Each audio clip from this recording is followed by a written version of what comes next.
Hello everyone, how are you doing? In this video, I want to share with you a couple of research papers that really stood out to me, and I think they might change the way you think about Peyronie's disease as well as the treatments you decide to get, specifically in regard to injections, Xiaflex, etc.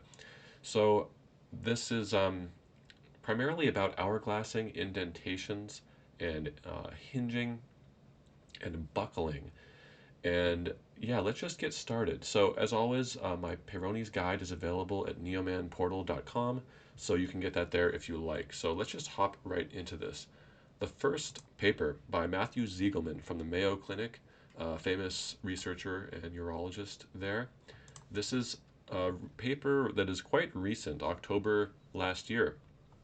Penile indentation and hourglass deformities with Peyronie's disease. What can we reasonably offer our patients? So I did read the full paper. It's a quite short paper, and I'll briefly talk about what he says in there, but I want to just show you this extract, the very beginning here, because it should be surprising to you, or at least I think this should stand out to you, which is right here. He calls these volume loss deformities, VLD. He says VLD are focal or more diffuse changes in penile girth and are seen in up to 65% of patients with Peyronie's disease.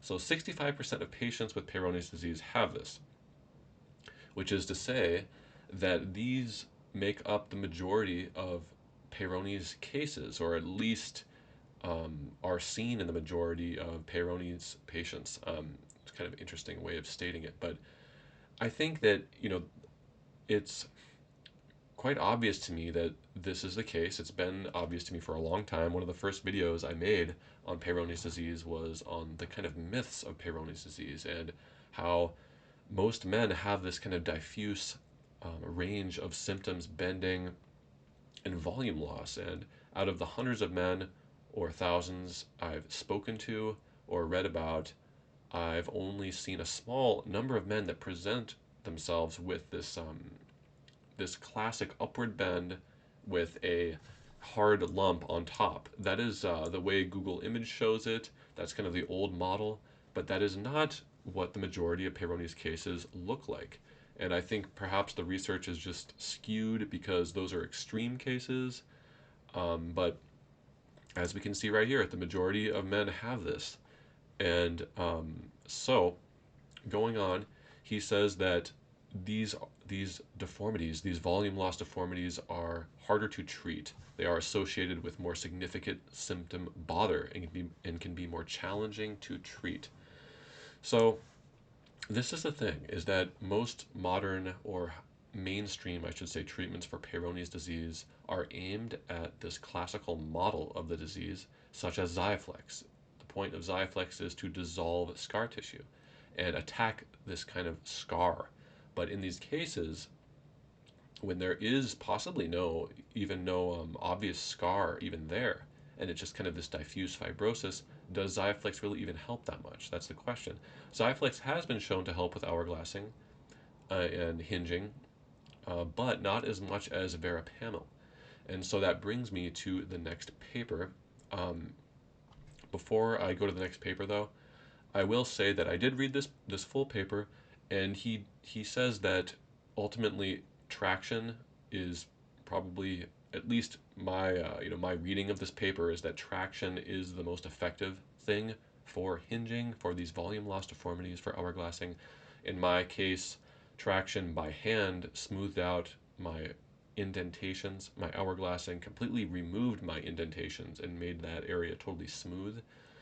And the research shows that it does help for that. So he talks about traction. He also mentions Xiaflex and I believe verapamil, a specific surgery, although there's not enough data on it for hourglassing. And that's really it.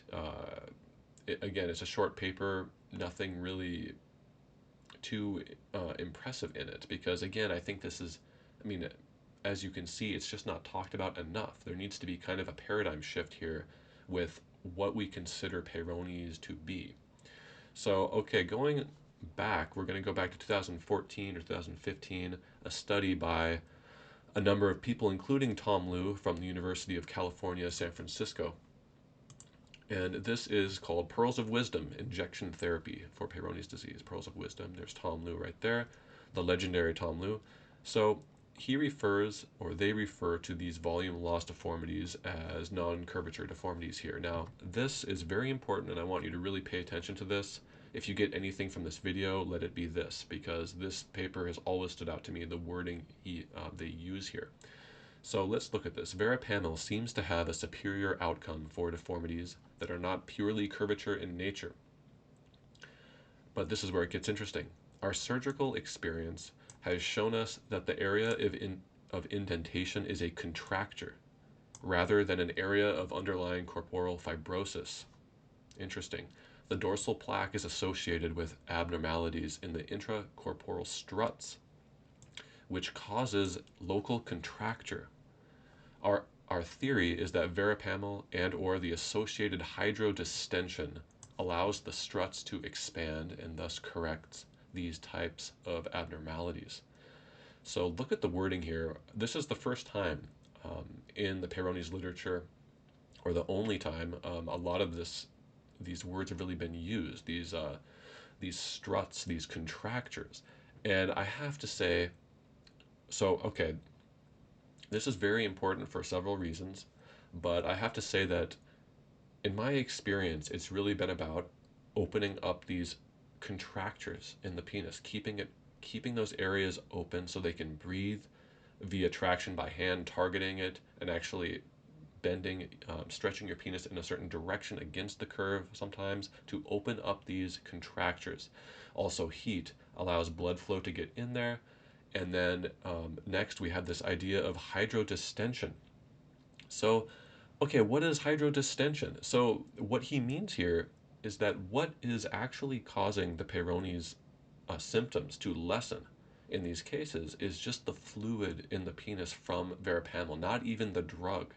Okay, so it could be just a saline injection of just water. Saline is pretty much just water and salt or something like this. And lo and behold, there are other studies. Here's one that compares. This is hyaluronic acid and verapamil. This shows hyaluronic acid is more effective than verapamil. This is not the one I wanted to show you. But right here, we have verapamil versus saline. This study showed that out of 42 men with Peyronie's who got either verapamil injections or saline placebo injections, there was no significant difference in the reduction in curvature. Both worked. And another one, let's see if I can even find this. Looks like I have the wrong one, guys. One moment here. Looks like that would be probably this one right here. Excuse me. No, that is not it. Okay, there is actually another one that looked at rats and found the same thing, that saline and verapamil had the same kind of effect. Unfortunately, I have lost that. I'm very upset about this, guys. That's okay. Dang it. I have so many studies across so many documents. It is getting insane. Yeah, I'd really like to find that, but that's okay. It is in my guide, and I'm just going to go back to the main scene here. So, yes, so basically, saline has been shown to have similar results to verapamil due to this hydrodistension. And I think we need to take this very seriously and ask ourselves, well, okay, if that's the case, what is the best injection for Peyronie's disease? And do I need to spend so much money on Xiaflex? That's something you need to think about. And according to my basic analysis of all of the research, PRP, you know, an injection of your own blood plasma, actually has been shown to have greater reduction in curvature than Xiaflex. So given that that's the case, and then given that PRP actually expands your penis and keeps it very hard, thick, and long for a year and a half after one injection for only $1,000, maybe $200, $300 in some cases, you have to really ask yourself, do I really want to spend $20,000 or more dollars on Xiaflex? I personally would rather get 20 injections of PRP or hyaluronic acid or pentoxifylline personally.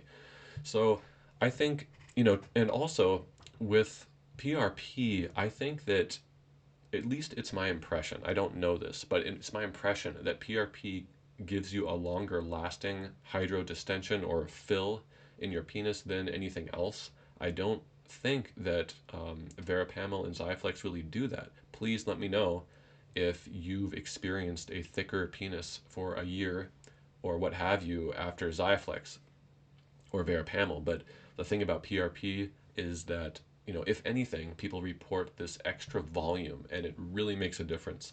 So if that's the case, I would just say, really, I'm not pro PRP just because it's natural or more natural. In fact, even PRP can cause scarring. Any injection can cause scarring. I've had a man directly tell me that he had scarring after PRP, and at least one study on men, I think with diabetes and erectile dysfunction, showed that in something like 45 men, one man did get some minor scarring at the injection site, even with PRP.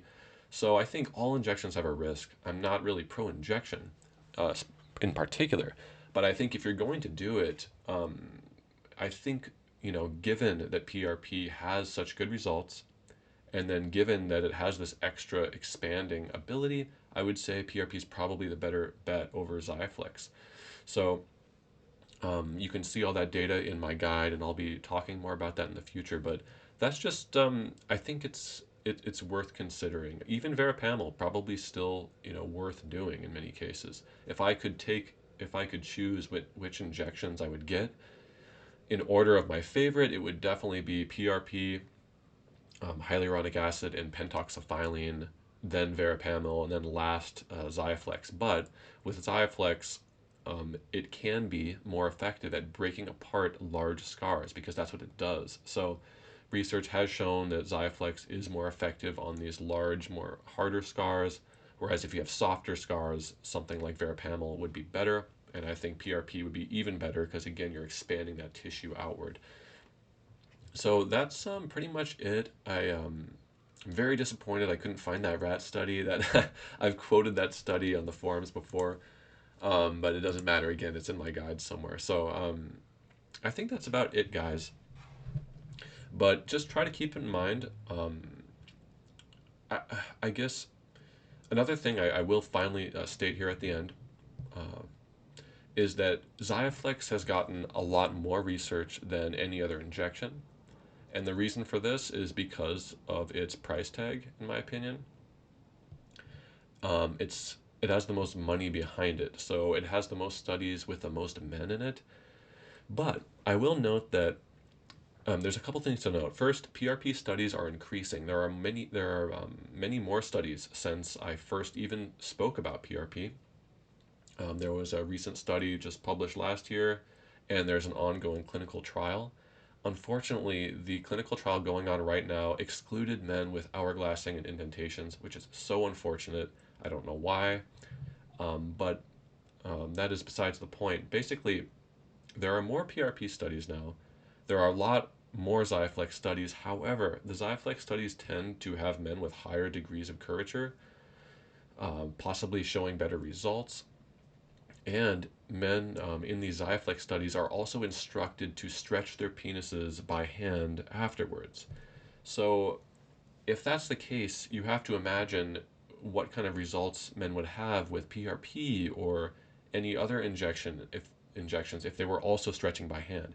But even regardless of all this, still note that the percentage of reduction in curvature is higher in the PRP studies as of now, um, and the side effects are fewer. So I'm not against Xiaflex. I don't mean to bash it so hard, but I do need to bring up this point and kind of hammer on it because, again, all of the treatments for Peyronie's, there's more I could say about this, but all of the treatments, the mainstream treatments for Peyronie's disease are aimed at this classic old kind of model, and it's looking at like an end stage, version of the disease.